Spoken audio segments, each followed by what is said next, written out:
Flo de la Vega, l'ancien chanteur du duo Les Frères de la Vega, revient sur son expérience sur scène avec Jérémy Frérot et les raisons de leur séparation dans le podcast Virage de Pauline Maria.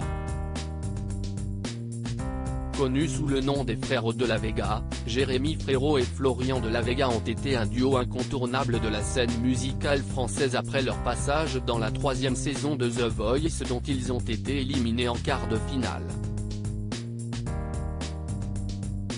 Ils ont sorti leur premier album en 2014, qui s'est écoulé à plus de 500 000 exemplaires et leur deuxième album, Des Ombres et des Lumières, a eu un grand succès en 2015 avec 300 000 disques vendus.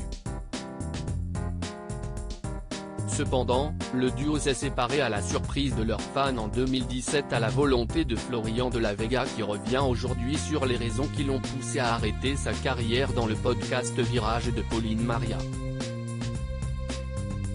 J'ai mis près de 6 mois à assumer ce que je ressentais. Florian de la Vega a expliqué 5 ans après sa séparation avec Jérémy Frérot son déclic, le phénomène Les Frères de la Vega ont commencé à le sentir, on faisait nos deux Olympia et là j'ai commencé à avoir une tension. J'ai mis près de 6 mois à assumer ce que je ressentais.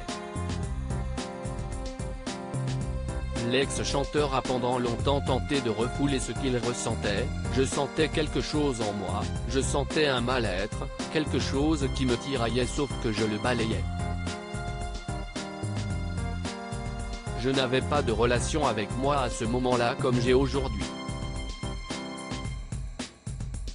Sa relation avec son ami Jérémy Frérot n'était également pas au beau fixe, il y avait une tension, ce n'était pas la période où l'on était le plus connecté avec Jérémy. C'était très compliqué, a-t-il expliqué.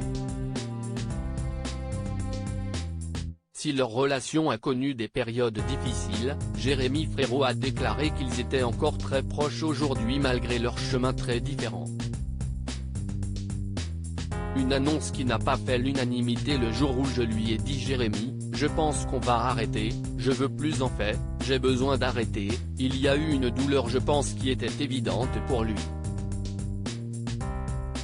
Et puis après, il y a eu une espèce de grande libération quand on a assumé ça et qu'on l'a dit à toute notre équipe. Après, ça a été un kiff total, on a eu un an de tournée d'adieu en gros et ça a été la meilleure tournée de ma vie, a-t-il confié à Pauline Maria.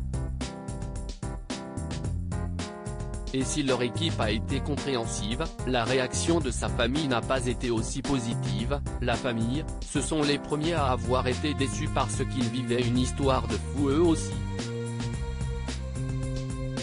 Nos familles se sont unies aussi, ils se voyaient entre eux, il y avait toujours des trucs très conviviaux qui se passaient entre nos deux familles, c'était génial. C'est vrai que le fait que j'arrête c'était un pourquoi il casse l'ambiance, on s'amusait bien là. Et malheureusement pour ses fans, Florian de la Vega ne semble pas prêt de revenir sur sa décision comme il a pu le laisser entendre dans le podcast. À lire aussi devenir père est le plus grand défi que j'ai rencontré, Flo de la Vega se confie sur la paternité et dévoile une rare photo de son fils.